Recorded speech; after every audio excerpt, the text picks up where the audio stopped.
चलो बच्चों, तो आज हम लोग मैथ्स में चैप्टर नंबर 7 शुरू करते हैं, जिसका नाम है क्यूब एंड क्यूब रूट्स।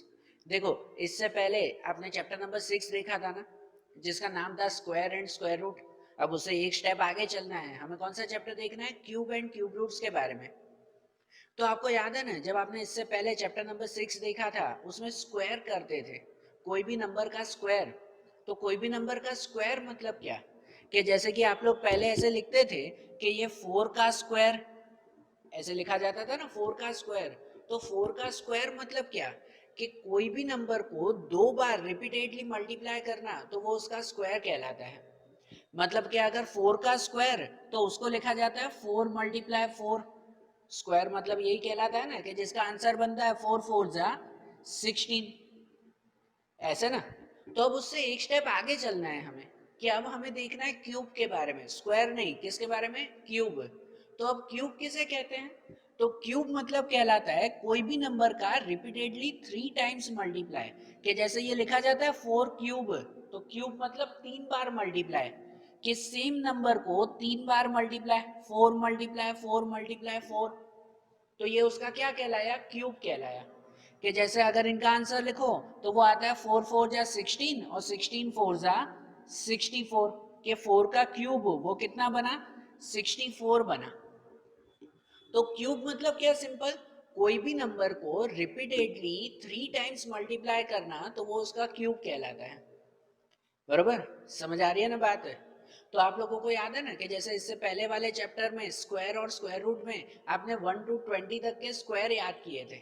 1 का स्क्वायर, 2 का स्क्वायर, 3 का स्क्वायर किए थे ना, याद है? तो वैसे ही ये क्यूब वाले चैप्टर में आपको 1 to 20 तक के क्यूब याद करने होंगे, जो यहाँ पर लिखे हुए हैं। ठीक है? कितने? 1 to 20 तक के क्यूब। और अगर 20 तक ना भी हो, तो 1 to 10 तक के क्यूब तो आपको बिल्कुल पक्के याद होने चाहिए। कि जैसे 1 का क्यूब, तो 1 का क्यूब तो 1 ही कहलाया। बरोबर ना? 1 को 3 टाइम्स मल्टीप्लाई करो, 1 ही आएगा ना आंसर। वैसे ही 2 का क्यूब, तो 2 का क्यूब करो, तो 2 को 3 टाइम्स मल्टीप्लाई, 2 2 जा 4 और 4 2 जा 8। तो 2 को 3 टाइम्स मल्टीप्लाई कितना हुआ? 8 हुआ। फिर वैसे ही 3 का क्यूब, तो 3 का क्यूब मतलब 3 को 3 टाइम्स मल्टीप्लाई। कि 3 टाइम्स मल्टीप्लाई करो, 3 3 जा 9 और 9 3 जा 27। मतलब कि 3 का क्यूब कितना हुआ? 27 हुआ।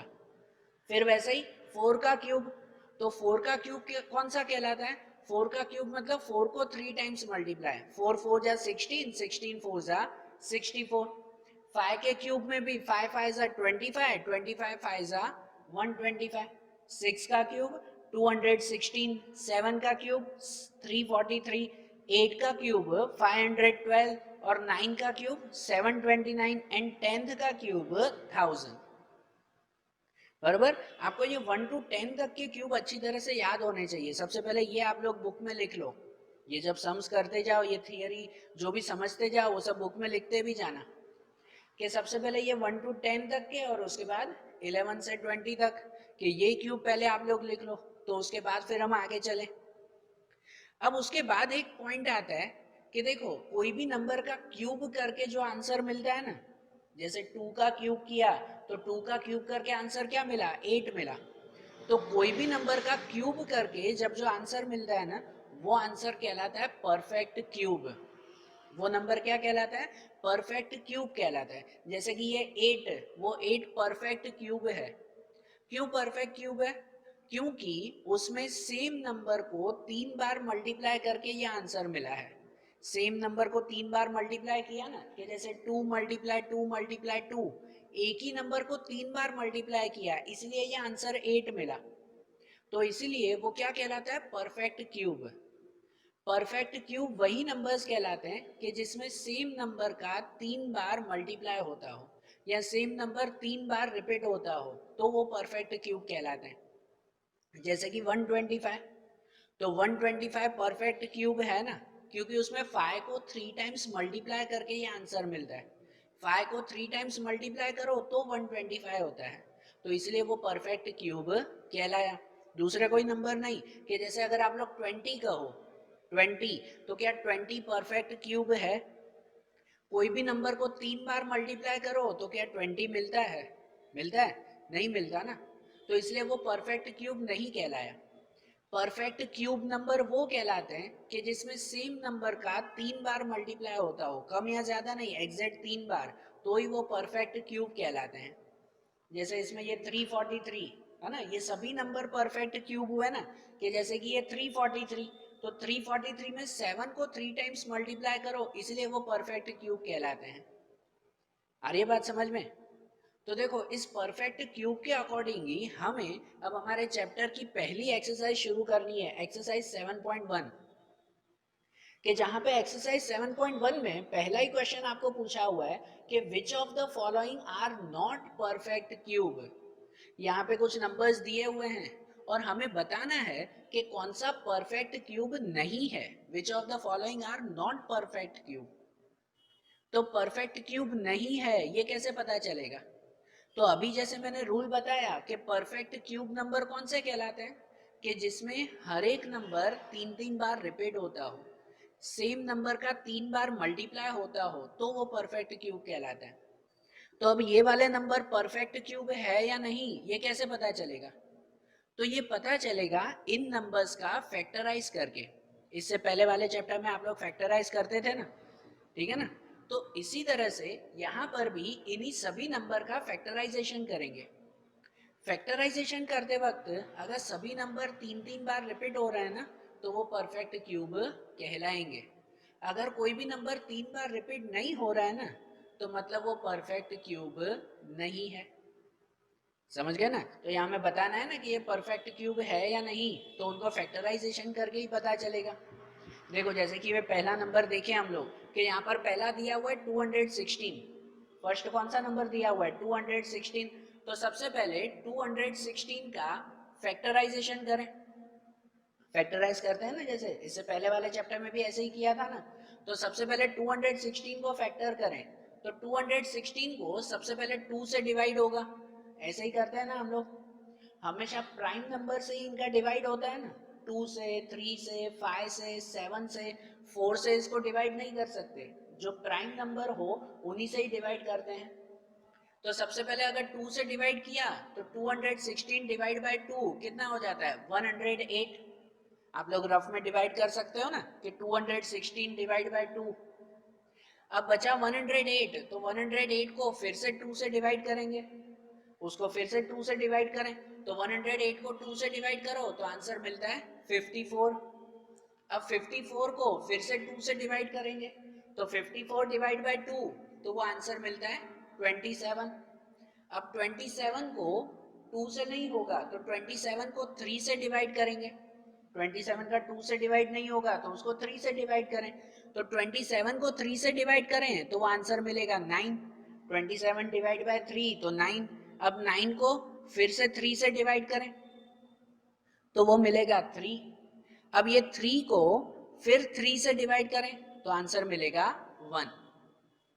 ऐसे हुआ ना ये, मतलब कि अगर 216 का फैक्टर्स लिखो ना, 216 के अगर फैक्टर्स लिखो तो वो फैक्टर्स कौन कौन से आते हैं, ये 2 3 टाइम्स और 3 3 टाइम्स, कि यहाँ पर 2 multiply 2 multiply 2 and 3 multiply 3 multiply 3, ऐसे हुआ ना।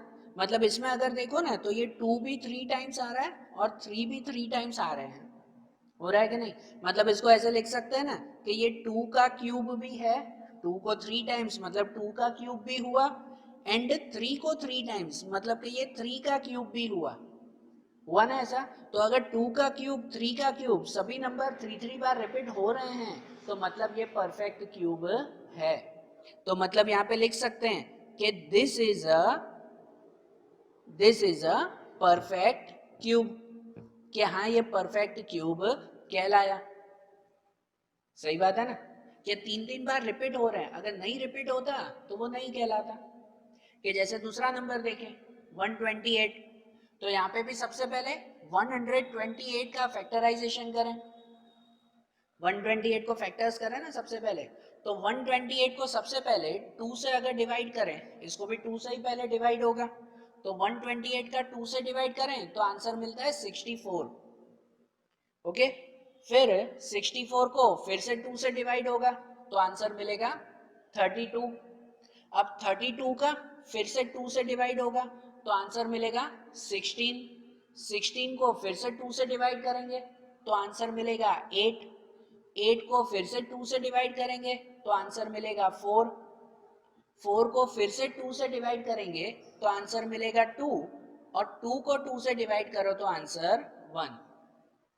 ऐसे हो गए ना इनके फैक्टर्स। मतलब कि अगर 128 के फैक्टर्स आप लोग लिखो ना तो 128 के फैक्टर्स होते हैं कि ये 2 कितनी टाइम्स आ गया, 7 times. 2 multiply 2 multiply 2 multiply 2 multiply 2 multiply 2 multiply 2 कि ये 7 टाइम्स हुआ। मतलब इसमें अगर आप लोग 3 3 की पेयर बनाओ ना, देखो कि 3 3 बार नंबर रिपीट हो रहे हैं। तो देखो ये है 3 बार रिपीट हो रहा है 2, ये 2 भी 3 बार रिपीट हो रहा है, लेकिन ये रिपीट हो रहा नहीं है, ये तो एक बार अलग आया। मतलब इसमें 3 3 की पेयर नहीं बन रही ना, सभी नंबर 3 बार रिपीट नहीं हो रहे हैं कि ये 2 हो रहा है 3 बार रिपीट, ये हो रहा है लेकिन ये नहीं हो रहा है। तो इसका मतलब ये नंबर वो परफेक्ट क्यूब कहलाया नहीं। परफेक्ट क्यूब वही नंबर्स कहलाते हैं कि जो 3 3 बार रिपीट होते हो। अब ये नंबर रिपीट नहीं हो रहा है तो यहाँ पे डायरेक्टली लिख सकते हैं कि this is not a perfect cube, कि ये परफेक्ट क्यूब नहीं है। समझ में आ रहा है ना बात? सिंपल है कि उसका पहले फैक्टराइज कर दो और चेक कर लो कि सभी नंबर 3 3 बार रिपीट हो रहे हैं या नहीं। अगर सभी नंबर 3 बार रिपीट हो रहे हैं तो वो परफेक्ट क्यूब है, नहीं हो रहे हैं तो वो परफेक्ट क्यूब नहीं है। ठीक है, जैसे कि यहाँ तीसरा क्वेश्चन 1000 दिया हुआ है, क्या 1000 परफेक्ट क्यूब है? तो 1000 के भी फैक्टर्स कर लें, पहले 1000 के भी फैक्टर्स कर लेते हैं ना। 1000 को भी सबसे पहले 2 से डिवाइड होगा, कि 1000 को 2 से डिवाइड करो तो वो कितना आएगा, 500 आएगा। अब 500 को 2 से डिवाइड करो तो वो कितना होगा, 250।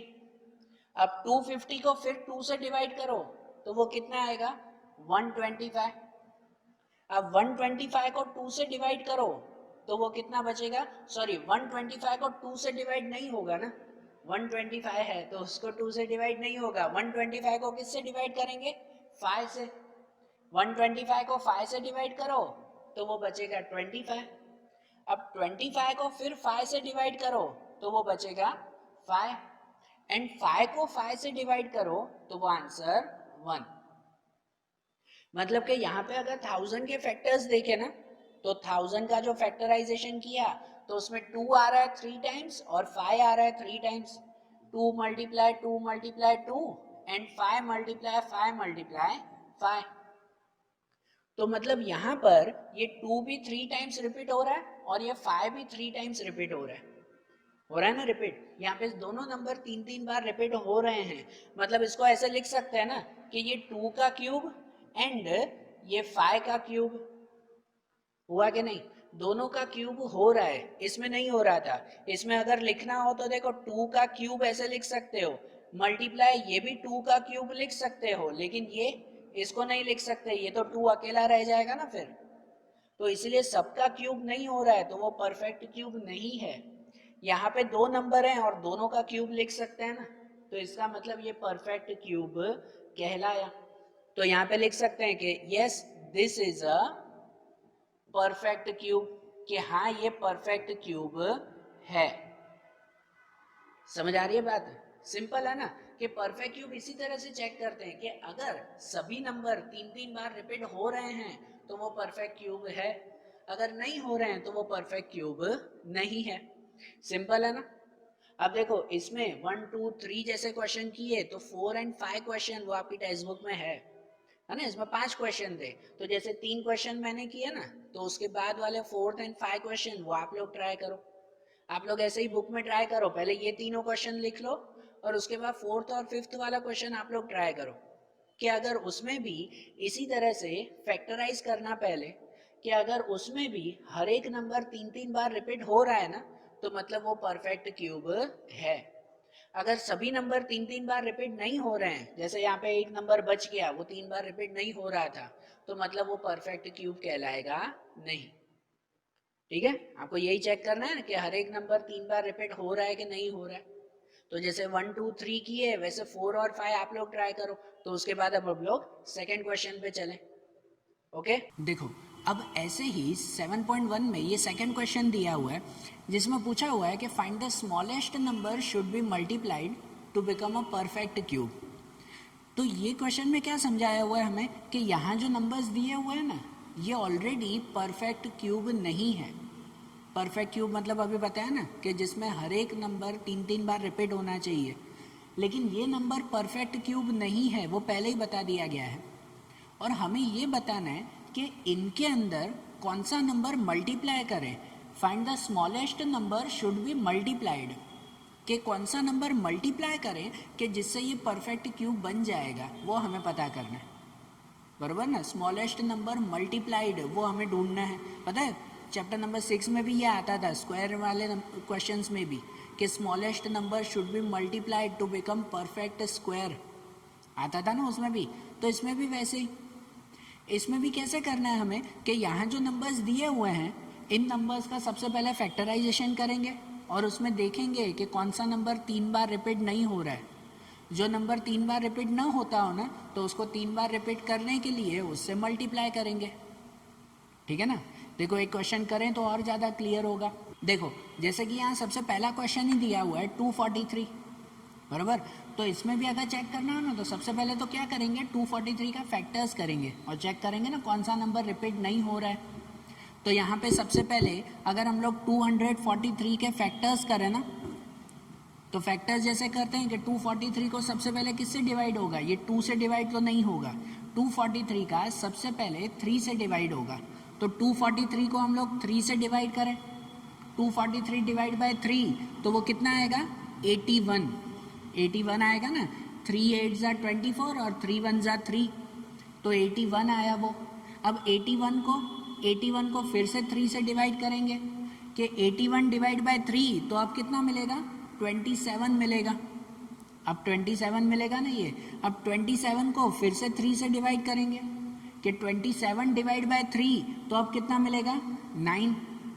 अब 9 को फिर से 3 से डिवाइड करें, 9 को 3 से डिवाइड करो तो वो 3, और 3 को 3 से डिवाइड करो तो 1।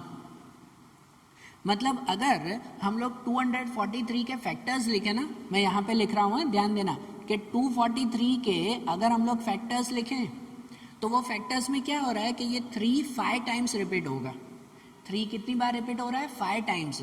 यहाँ पे लिख सकते हैं ना 3 मल्टीप्लाई 3 मल्टीप्लाई 3 मल्टीप्लाई 3 मल्टीप्लाई 3। आप लोग कंटिन्यू ही लिखना कि यहाँ पर 3 5 टाइम्स रिपीट हो रहा है। अब अगर देखो तो यहाँ पे तो ये 3 की पैर बन रही है, लेकिन इसमें पैर नहीं बन रही, ये 3 2 बार ही है। परफेक्ट क्यूब करने के लिए क्या होना चाहिए कि हर एक नंबर 3 बार रिपीट होना चाहिए, लेकिन यहाँ पे ये 3 बार रिपीट हो रहा है, ये 3 बार रिपीट नहीं हो रहा है। तो परफेक्ट क्यूब बनाने के लिए हमें इसमें क्या करना होगा, एक और 3 ऐड करना होगा ना, बराबर ना। जो नंबर 2 बार ही रिपीट हो रहा हो तो उसको 3 बार रिपीट करेंगे। मतलब इसमें क्या करेंगे कि इसको फिर से 3 से मल्टीप्लाई कर दें तो ये परफेक्ट क्यूब हो जाएगा ना। ये भी 3 बार हो जाएगा और ये भी 3 बार हो जाएगा। हमें यही तो ढूंढना था, find the smallest number should be multiplied, कौन से नंबर से मल्टीप्लाई करें। तो यहाँ पे कौन सा नंबर कम है, जिसकी कमी हो उसी से ही मल्टीप्लाई करेंगे। तो यहाँ कौन सा नंबर कम है, 3 कम है ना, तो इसका मतलब इसको मल्टीप्लाई बाय 3 करेंगे। यहाँ पे ऐसे एक सेंटेंस लिख देंगे, ध्यान से सुनना, मैं यहाँ पे शॉर्ट स्पेस में ही लिख रहा हूँ लेकिन आप लोग ध्यान से सुनना। यहाँ पे लिखेंगे कि 243 शुड बी मल्टीप्लाइड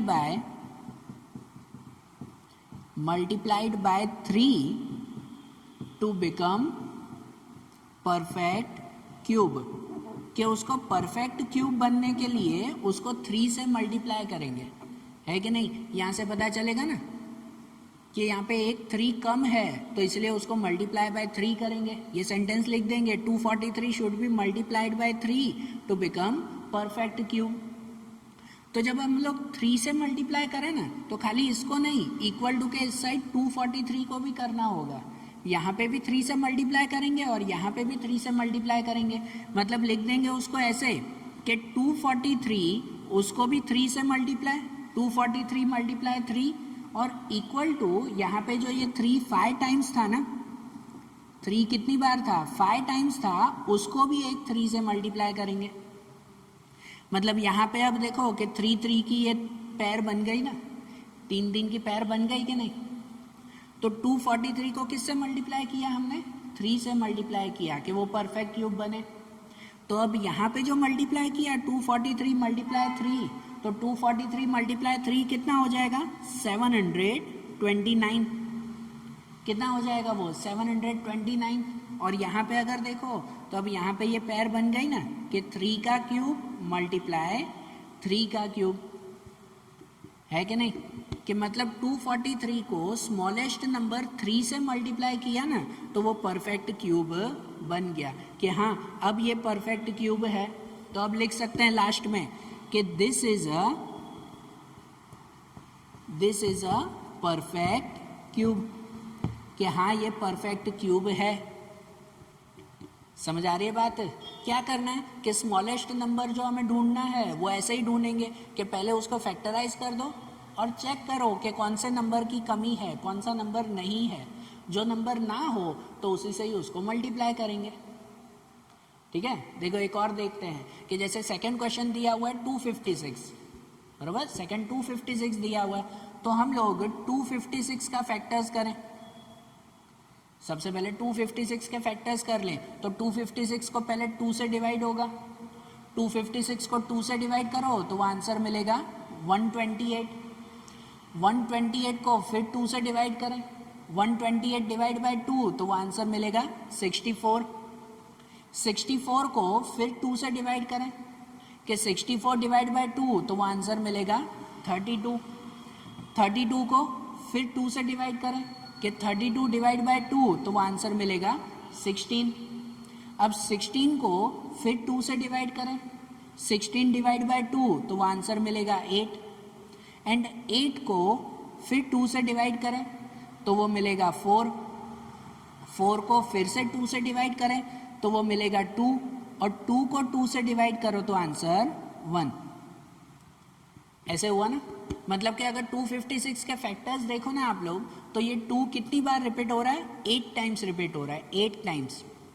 तो यहाँ पे ऐसे लिख सकते हैं फैक्टर्स में कि 256 equal to 2 multiply 2 multiply 2 multiply 2 multiply 2 multiply 2 and multiply 2 multiply 2।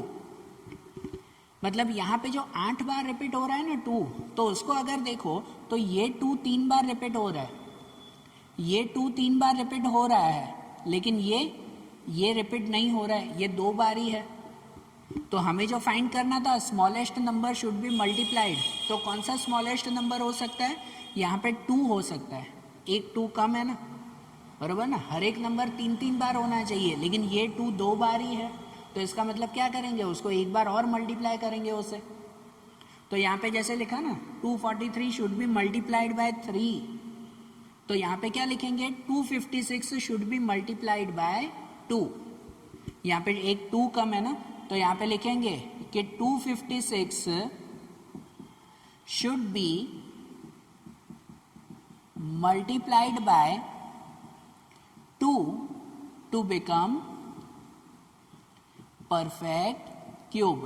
कि उसको परफेक्ट क्यूब अगर बनाना है तो उसको 2 से मल्टीप्लाई करना होगा, बराबर। और 2 से मल्टीप्लाई करने के लिए खाली इसको ही नहीं, यहाँ पे जो नंबर है उसको भी 2 से मल्टीप्लाई करना होगा, तो वो परफेक्ट क्यूब बनेगा ना। यहाँ पे लिखते ही वही है ना 256 शुड बी मल्टीप्लाइड बाय 2, कि इसको 2 से मल्टीप्लाई करना है। मतलब ऐसे हो जाएगा कि यहाँ पर ये 256 मल्टीप्लाई 2 करेंगे, 256 मल्टीप्लाई 2 और इक्वल टू यहाँ पे जो ये 2 8 बार था ना उसमें भी एक बढ़ा देंगे कि 2 multiply 2 multiply 2 2 multiply 2 multiply 2 multiply 2 और एक और बढ़ा देंगे उसमें। तो मतलब अब ये कितनी बार हो गया, तो ये 9 टाइम्स हो गया ना, कि ये 3, अब ये 2 भी 3 टाइम्स और आखिरी में ये भी 3 टाइम्स, तो 9 टाइम्स हो गया। तो ये बन गया ना परफेक्ट क्यूब, बराबर। 256 को 2 से मल्टीप्लाई करो तो वो बन जाता है 512। क्या हो जाता है 512। और यहाँ पे ये 2 भी 3 टाइम्स, ये दूसरी बार भी 2 3 टाइम्स और तीसरी बार भी 2 3 टाइम्स। कि हर एक नंबर अगर 3-3 बार रिपीट हो रहा है तो वो क्या कहलाया, ये परफेक्ट क्यूब है। तो यहाँ पे लिख सकते हैं कि this is a perfect cube, कि हाँ ये परफेक्ट क्यूब है। समझ आई बात? सिंपल है ना, कौन से नंबर से मल्टीप्लाई करना है तो वो ऐसा ही ढूंढेंगे ना हम लोग, बराबर। ऐसा ही देखो एक थर्ड वाला भी देख लें कि तीसरे में क्या दिया हुआ है, यहाँ पे है 72, यहाँ पे 72 दिया हुआ है। तो पहले 72 के फैक्टर्स करें, 72 के फैक्टर्स करते हैं कि 72 को सबसे पहले 2 से डिवाइड करते हैं, तो 72 डिवाइड बाय 2 कितना हो जाएगा, 36। 72 को 2 से डिवाइड करो 36, 36 को फिर से 2 से डिवाइड करें तो वो मिलेगा 18, 18 को फिर से 2 से डिवाइड करें तो वो मिलेगा 9, 9 को 3 से डिवाइड करें तो वो 3, एंड 3 को 3 से डिवाइड करें तो 1। ऐसे हो गए ये 72 के फैक्टर्स। मतलब यहाँ पे अगर आप लोग लिखो ना तो 72 इक्वल टू बन जाता है 2 मल्टीप्लाई 2 मल्टीप्लाई 2 और साथ में 3 मल्टीप्लाई 3। ऐसे हो जाएगा ना, बरोबर ना, कि ये 2 भी 3 टाइम्स और 3 भी 2 टाइम्स, 3 टाइम्स नहीं। यहाँ पर जो हमें जो अब ढूंढना है कि smallest number should B multiply, तो यहाँ पे कौन से नंबर की कमी है कि ये 2 तो 3 टाइम्स रिपीट हो रहा है लेकिन 3 टाइम्स रिपीट नहीं हो रहा है, वो 2 बार ही आ रहा है। तो कौन से नंबर की कमी हुई यहाँ पर, 3 की ना, एक 3 कम है ना। परफेक्ट क्यूब बनने के लिए 3 भी 3 टाइम्स होने चाहिए, तो वो नहीं है। तो इसमें किससे मल्टीप्लाई करेंगे, 3 से मल्टीप्लाई करेंगे कि ये 2 तो बराबर है 3 टाइम्स आ गया, लेकिन ये 3 वो 3 2 बार ही है, तो एक बार और उसे मल्टीप्लाई करना पड़ेगा। सही बात कि नहीं? तो यहाँ पे जैसे लिखा कि इसमें शुड बी मल्टीप्लाइड बाय 2, तो इसमें क्या लिखेंगे कि 72 शुड बी मल्टीप्लाइड बाय 3। यहाँ पे ऐसे लिख सकते हैं ना कि 72 should be multiplied by 3 to become perfect cube, कि उसको परफेक्ट क्यूब बनने के लिए 3 से मल्टीप्लाई करना ज़रूरी है। तो मतलब मल्टीप्लाई जो अगर हम लोग करें ना तो ये 72 मल्टीप्लाइड बाय 3, नंबर को भी 3 से मल्टीप्लाई करेंगे, और इक्वल टू यहाँ पर भी ये 2 मल्टीप्लाई 2 और 3 मल्टीप्लाई 3 जो 2 बार था उसे भी एक 3 से मल्टीप्लाई करेंगे, ठीक है ना। ये 2 तो था ही, ये 3 जो 2 बार थे तो उसे भी एक 3 से मल्टीप्लाई कर दिया ना। तो इसका मतलब देखो कि अब ये 2 भी 3 टाइम्स हो गया और 3 भी 3 टाइम्स हो गया। और यहाँ पे अगर आप लोग कर लो कि 72 मल्टीप्लाइड बाय 3 तो वो कितना हो जाता है 216, कितना हो जाएगा 216 इक्वल टू, यहाँ पे लिख सकते हो ये 2 का क्यूब और मल्टीप्लाई 3 का क्यूब, ऐसे लिख सकते हैं ना। तो मतलब यहाँ पे देखो 2 क्यूब और 3 क्यूब वो दोनों आ गए, बरोबर। तो ये 216 वो क्या कहलाया, परफेक्ट क्यूब कहलाया। यहाँ पे लिख सकते हैं ना कि this is a perfect cube, कि हाँ ये परफेक्ट क्यूब है, बराबर। अब समझ में आई ना बात कि कैसे हमें ये स्मॉलेस्ट नंबर फाइंड करना है। देखो smallest number should be multiplied, तो हमने क्या किया, पहले उसके फैक्टर्स कर लिए और उसके बाद जिस नंबर की कमी थी वो नंबर से हमने मल्टीप्लाई किया उसमें। तो अब इसमें भी देखो, इसमें भी ये 3 क्वेश्चन किए आपकी टेक्स्ट बुक में, इसके भी 5 क्वेश्चंस हैं। तो जैसे मैंने 1, 2 और 3 किया वैसे ही 4 और 5 वो आप लोग आपकी बुक में ट्राई करो, ठीक है ना, वो खुद से ट्राई करो उसमें, ओके। और आज जैसे हमने ये देखा ना, अब इसके आगे की क्वेश्चन 7.1 के ही आगे के क्वेश्चन, सो 7.2 वाली एक्सरसाइज वो अब हम लोग अगले वीडियोस में देखेंगे, ओके। और दूसरी एक बात है कि यहाँ पर जैसे जो है वो ये सब अगर हैंडराइटिंग नहीं समझ में आ रही हो, शॉर्ट में अगर लिखा हुआ हो, तो यहीं पर ही वीडियो के नीचे आपको एक लिंक होगी कि जिसके अंदर जो है वो ये सभी डिटेल में आंसर लिखे हुए होंगे, पूरे चैप्टर का सॉल्यूशन होगा उसमें। तो आप लोग वहाँ से जो है वो भले एक PDF डाउनलोड कर लो और उसके बाद वो सॉल्यूशन वाइज आप लोग परफेक्टली देख कर लिखो। पहले मैं वो PPT के थ्रू समझा रहा था, है ना, पहले कंप्यूटर के थ्रू समझाता था, अब ऐसे फेस वाइज समझा रहा हूँ, तो अब उसमें थोड़ा सा डिफरेंस होगा ना कि अगर हैंडराइटिंग नहीं समझ में आ रही है तो पूरा का पूरा सॉल्यूशन आपको मैंने दिया हुआ है, उसमें से सॉल्यूशन देखकर अच्छी तरह से लिखना, ठीक है। और इनके जो बाकी के क्वेश्चंस हैं तो वो बाकी के क्वेश्चंस भी आप लोग ट्राई करना, और आगे के क्वेश्चंस अब हम लोग अगले वीडियोस में देखेंगे। Okay, thank you.